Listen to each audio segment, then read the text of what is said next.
Hello, Ohana. It's Dr. Nick here. Today is going to be a freebie. I'm going to just riff a little bit and know that it's going to be okay. This is my edge and my growth. This is the beginnings. And the beginnings aren't always pretty, but they are what they are. Can we be there? Because one of my dear friends asked me a really good question recently. It's like, how often are you actually in your body? And I realized compared to a decade ago when I was not sure of myself at all, just doing something for money, I was like, oh, I am so much more in my body. Like I'm present. I listen to myself, all these things. And with my current level of awareness, I can actually see more of the places when I'm not in my body, when I'm avoiding, when I'm withholding, when people are like, you're being so authentic and honest. And I can tell myself, I know that for you, I'm authentic and honest based on your judgment. But based on my own seeing of myself, because I'm willing to see it now, I can see the places where it's still not fully aligned. And I'm practicing allowing and having compassion and forgiving myself, because it's not about fixing it. Can I actually just be in the now of where it is? And right now I'm at the beginning of this Ohana breath, this online community where my initial thought was, let's make it for everyone and make it really widely available. And recognizing more and more now how to focus it, how to narrow the audience so that I'm actually speaking to those who really want to hear this message right now, and create it in such a way that it's easy, lucrative, and fun. Like I keep saying that because I'm saying it to myself and I'm saying it to those around me. That's what I want. I want to influence people who are ready and willing to make the changes, not just on themselves, but are able and ready to make it further out there. And part of that is shifting the conversation around money. How does money move? How do I be with my own stories and secret shames of the ideas of greed or narcissism or sociopathy or all those things where they're just inner voices in my head, as opposed to dealing with the things that are really there in front of me to deal with. And I literally just watched my cat. I love my cat, Bao Bao. And we had made this bed for him up high, and we had two little steps to get there. And the other day, it was so amazing to watch him. He actually almost like rock climbed up it. Totally unexpected because he hadn't gone up there before himself. And then the second thing he did was he actually skipped all the steps and just jumped straight up. And it was like, holy crap, that's way higher than I thought he could get. But that's because I had no idea what his capacity was. And he's reminding me, it's okay to skip some steps. When I was young, I was very precocious, apparently. Like in the bathtub, my dad said, he was amazed in an hour he taught me addition, subtraction, multiplication, division. And I was like 3 years old. And he said I had this natural gift, but when I went to school, because I was doing it in a way that wasn't the same as everyone else, they actually were like, no, you have to do it this way. And he was actually quite upset because I lost some of that gift in the education of me to do it the way everyone else does it. And my reminder now is, how do I let go of the way it's supposed to be done to just do it the way that I want to do it? Everything out there is a wonderful foundation and guideline if it's useful. But take what you want, leave the rest. And it even goes with this. And when I'm practicing my breath work, my teachings, my coaching, all that, I remind myself and I remind clients, it's not about you agreeing or disagreeing, but take what serves you. And if you hear something over and over again and you realize, oh, it is important now, that's okay. It's not success or failure, it's success or learning if we can shift that. And that's what I'm practicing right now. And this is the part of owning myself. It's been uncomfortable lately. I've been tired. There's so much change going on. We've been doing decluttering, which is letting go of old stuff, which then moves a lot of energy. We've had my son who's got some health problems, especially around his teeth, where I can be like, oh, I could have done this better. And then I've got business stuff in terms of the growing, in terms of being with money, in terms of being with questions about myself, how I run things, what I want, and being more and more clear and just noticing it's like, oh, part of me wants to get all these people in to do all these things. And it's like, how do I actually own it first and then actually get clear what I want? And then from there, being clear on how I want to build it. Because it doesn't have to be built the same way as I've been told. And part of me going through this process, I can see now, is I want to guide other people who are on this spiritual path to building a business which is more than just sustainable. We talk about the old indigenous cultures where it's like the medicine man, medicine woman, medicine people. They never had to charge for anything because they were taken care of by the community. And that's amazing. And as well, looking at the indigenous cultures, it's like it's not how much you have, but how much you give away. that shows how wealthy you are. And again, amazing. And what I'm looking at for myself is, how do I take those principles into today's day and environment where the system that I've grown up in is all about, really, first, it's not being an owner, it's being an employee, being a worker. And that's what I was going to be initially, a doctor within a system. And yes, we become small business owners, but it's still a business owner with a set guideline for rules, for ceilings, for how much you could make, all that stuff. And as well, a place where we've been told we've got to accumulate to save so that we can retire. And we have to invest and it has to grow. And your money has to work for you, and all these ideas. And then that's tied to the safety. So if I've got a family especially, and I've got a little one, and I've got a wife, then how do I make it safe? How do I make sure I've got the insurance and the wills and all that stuff in place? And then how do I take that and look at the bigger picture? Like, all of these things are great structures if they're working, and they've gotten to the place where probably many of them are bloated, like the insurance system, for example. We all joke about it. It's like, oh, insurance is getting more expensive, but we'll never know if we actually get to use it when we need it. And that's the funniest thing, right? It's like, you can pay for insurance, you can get better prices, all that stuff, but you never know if it's actually going to work in the end, because you don't know who the salesperson was, where their integrity was, who the company is, do they have enough holdings, all that stuff. And how do we come back to community? The whole point of insurance was so that we didn't destroy a whole community by one catastrophic event.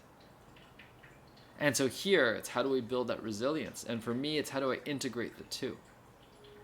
And in integrating the two for myself, and then demonstrating that I'm able to, then I can share it with others. Versus when I first started getting into coaching, it's like, oh, got to right away start coaching other people. And it's like, the first thing is, how do I coach myself? How do I notice myself? How do I have compassion for myself? Especially when I first started getting into it, there's so much overwhelm. There's the overwhelm of being a salesperson. There's an overwhelm of being with the stuff that I'm noticing now. There's an overwhelm with being with someone else, and when I don't know what to do, and then feeling responsible for them. And now, over and over, is how do I be present right now? Like right now, I'm trying to be present with me being with you in this video. Everything else is secondary. And I can notice when my mind goes off and thinks about other things, wants to distract. How do I stay here? How do I stay here with me, with you? Because that piece about growing it and overwhelm and taking care of the money, there's the piece. So the money part, instead of just being like giving it away, and I love my parents. They taught me and they got me to where I am. And I can notice from my dad, amazing doctor, amazing at doing things, and he wants to give so much of it away. And I recognize it's coming from a beautiful place, and coming from a place where there are things that he's dealing with. And for myself, I started doing that too. I started giving away so much, and then realizing part of it so that I don't feel like I'm a bad person or greedy or any of those stories, versus just owning, I actually want to accumulate it a lot, because that actually gives me more power to do what I want to do. It actually gives me a bigger platform and a voice. I was listening to Alex Hormozi recently, who I see as bringing the business into spirituality. And he's saying, the biggest thing isn't that he makes more amazing content than everyone else. The biggest thing is he's made $100 million at 32 years of age. And so people are like, how did he do that? That's someone I want to listen to. And I can see that now. If I want to step into what I see as being a spiritual person who also is able to create the business that I want to, first it's developing it for myself and showing that I can do it. And every time that it's not working, being grateful for that, because it's a learning. It's part of my research and development. It's part of seeing how I block myself. And I'm going to start measuring not just how much my net worth is, but how much I've been making and how much I've been spending, because I actually want the money to flow, the money to move. And then not feeling bad about spending, especially. One of the things I joke about is like, oh, we want to fly private. And one idea of that is the status symbol of the planes, the excess, the waste. But the other way of looking at it, there's always so many ways to look at it. It's like, I realize I'm tired of systems that we've created for ourselves, which no one is happy with, but we keep saying is inevitable.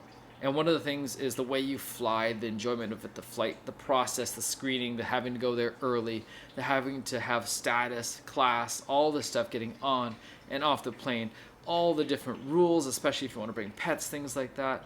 And I'm like, it doesn't have to be that way. I don't know how to shift it, but until that's not my thing to shift. The part I can shift in terms of my experience, the ones around me, is can I get to the point where I'm actually creating the wealth and the flow where we can actually flow with flying private. So it's an aspirational goal. It's not necessary, and it's something that I want to get to. And if I trickle that down, everything that I'm doing right now, when I'm like, okay, I can do this in a meditative way, I'm going to practice that while I'm still doing it. And at the same time as practicing it, I'm going to be calling in, how do I let go of this? Because I would love to have an amazing cook that we're hiring. I'd love to have an amazing driver. I'd love to have people who are helping clean more, who are helping to organize more, who are the assistants in many different ways. And we're flowing back and forth over our gifts, the way that we want to do things. I want to have more people in my life. And initially, as I want to create community, some of it will be hired. And that's okay. It's okay to hire people. It's okay to have that money exchange at the same time, because I always know it's not just a money exchange. Everyone that I work with also becomes friends, and it's okay that it's both. So that's money flowing in, money flowing out. I don't remember the other part that I started with, but that's all right as well. Part of it is in this growth and development, things are coming up. I had someone call the other day, and we're going to do some breath works together now, and hopefully he's going to take this and what he learns from and guide it into his own breathwork practice, because he's already a trained facilitator. It's just being able to have him be part of this facilitation, which he's received and gained so much from, and actually applying that, copying what serves him to create his own flavor. And how do we do more of that? How do we keep reminding ourselves that there's only one version of me? Like, no one can do me better than me, but they can copy the parts, and I really want them to make them better them. And in doing so, and letting go of that idea of, oh my God, they're copying me, it allows me more freedom too to copy others and make that part of me. And I want that. We've forgotten that. Except now we're copying the goals, the outcomes we want to have, as opposed to the process that really feels good. Because I don't want the outcome of being really rich and widely famous, because I love the privacy of my life, but I would like to be rich in the ways that I want to, and famous among the people that I really want to connect with. And that's reminding me again to narrow the focus. I wanted to be all things to all people, and I'm recognizing more and more that's not me. I'm not here to serve everyone, and if I can really serve a niche that works right now, that niche is going to get so much benefit. It's going to remind the other niches that there's so many niches left to do. It's not like I'm trying to corner the market on all breath work for all people for all kind of development. What I would like to do is actually get more and more clear on who I'm impacting the most, how I'm delivering that's the most fun to me, that's the most lucrative, that's the easiest. And in that way then, it's not work for me, it's just joy. And the receiving part of it, in a way, could be work, but the impact that's happening is way better. Because my goal is that everything that I charge in terms of money exchange, people are receiving at least 10 times the value. And I know it's happening in certain aspects. I had someone come recently for a ceremony, and these events that I'm creating now, this one is $5,000, so it's not inexpensive in terms of what I've seen. But I'm not trying to create something inexpensive. I'm trying to create something valuable. And for them, when we were looking at the integration feedback later, they're like, that was worth $250,000. He's like, I don't know why I'm saying this. And I do. Like, it's literally going to be worth that. Not just esoterically, not just energetically. And in my mind, I was like, awesome. We're getting to the point where it's 50 times. Cool. This is a really good fit. How do we create more of these? And when they're really good fits, he wants to talk about it with everyone. People can hear because they can hear the shift in him. And that's how things can move faster. And so I'm inviting myself to find the fit, because as I'm better at it, and that's sometimes the hardest thing, is say, am I letting go of things? Am I forgetting things? Am I abandoning people even? No, because I'm not supposed to be here for everyone. I keep reminding myself when I'm talking to people, it's like, no, my number one goal is to be here for me. This is my experience of life. I can be responsible for that. And then secondary, I really want to be as much as I can be for my beloved, my son, anyone else in my immediate family. And then after that, it's the closest family and friends. Like, it really is. There's layers or concentric circles. And when I forget that, and we've seen it before too, is when people forget that, they become almost like martyrs. They forget their own center, their own foundation. And I've worked with so many of those who are like, they're doing great work, but they're miserable. And I don't want to be miserable in this life. I don't. Because then I'm looking at adding to the misery. And I really appreciate when I listened to Dr. Gabor Mate before about that, and he had taken a group down to the Amazon for ayahuasca, and they thought these healers are going to be amazing. And they realized they required the most work because they'd gotten so disconnected with their own health, but were doing good for others. And in the traditional indigenous healing, it's like, first be responsible for your own, because otherwise, how are you helping others? And that's a piece I keep coming back to, because when I was a doctor, I was literally on death's doorstep. I almost killed myself. But for many people around me, not all, because some people could see through it, and I was failing and flailing in a lot of ways too, so I'm not going to say that I was doing great, but some people were like, oh my God, you're doing great work. And I was in certain aspects, but in the overall picture, I wasn't. Nowadays, what feels so good is it's so much more aligned, and so much more am I able to stand up and say, hey, I'm not going to try to pretend to work hard for you.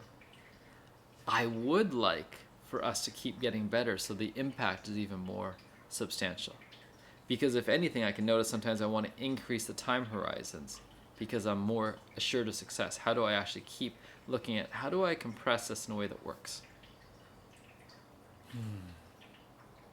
So I'll end this with, whenever you're listening to this, and this may be myself listening to it sometime, this may be an AI. Oh, that's one of my ideas. How do we get generative AI for ourselves that's truly private? You know, one of these things where it's like, you know, I want an AI version of me so I can talk to me and see myself more clearly. But I also don't want that AI to be unleashed on the wild where it influences everyone and everything else. And I feel like I'm just getting tapped into, sucked dry almost. Like, that part doesn't feel good. And as I say that, I'm like, if I can tell other people it's okay to copy me, how do I actually do that? Or what is it that is required of the people generating the algorithms for AI that actually look at, it's not artificial intelligence, but we're actually giving birth to a new intelligence. And what an exciting time this is. And what an exciting time to impart as much freedom as we can with the guardrails that we can. And maybe that's a reminder of what I'm doing here. Often I say, you know, you don't need me. You don't need another teacher. You don't need someone on the outside. But isn't it so nice to get a safe place where you get to play and explore yourself? It's the same thing as almost having the best playgrounds or the best activities or adventures that you know you can sign up for, where your physical body, your emotional body, all that stuff, you know, in the end is as safe as it can be. And you get to do this grand adventure that you want to do. Someone put it out there well before. Again, it may have been Hermosi, but I think it was, actually. I just read this. It's like, you know, you could get the surgeon on his first surgery or the surgeon on her 10,000th surgery. And who would you choose? Well, most of us would choose the 10,000th because that means that they've actually proved that they know what they're doing. And most likely they'll take less time. It'll be easier, it'll be more efficient, they'll work less, and probably charge more. And we forget that because when we see someone doing something, we're like, oh my God, that was amazing. Shouldn't you have worked harder for the money I'm getting, I'm paying? And the reminder is, what's the value you're receiving? And are you blocking your own value because you want to justify that you shouldn't have paid that much? Versus, let's not look at how much I'm paying. Let's look at what I'm receiving. And if it can be 10 times that. And the last piece I'll say is, over my life, I spent a lot of money on things because I look at things as things that are repeatable, things that are permanent, things that hold value, as opposed to experiences where they're fleeting, they're ephemeral. When they're gone, they're gone. And it's almost been a 180. Last year, I spent so much more on experiences than things, in the tens of thousands of dollars. And I'm so grateful I'm getting to that point. And I imagine it's just going to keep scaling up because I want to have more peak experiences. And those are the things that resonate and last longer. And longer in the sense of the infinite game, not the material game. In the infinite game, those are always there with me no matter where I go. I don't even have to carry them and it's there. Whereas things, every now and then I'm going to go through a decluttering phase. I spent lots of money on the stuff that I decluttered, and I'm going to get very little of it back. And that's going to keep happening in my life. I think things are not nearly as valuable because when it comes down to it, I've contemplated, it's like the whole house burns down. It's going to be okay. But I don't think I'd be as okay if I had a major injury and lost use of my physical or mental body. And those are the things that I got from experiences. And that's the piece here for me, is I'm so grateful for my health. Sometimes I just remind myself, thank you for not being more sick today. if I'm tired, or more tired, because it allows me to do things. And the moment that I think I've got it all figured out, especially my health, that's when the ego's there, because at some point I may get injured or die or any of the above. So how do I just appreciate what I have without saying I've got it figured out? I love you. If this has been any help at all, like, subscribe, comment, and I'll be with you again soon. Ciao for now.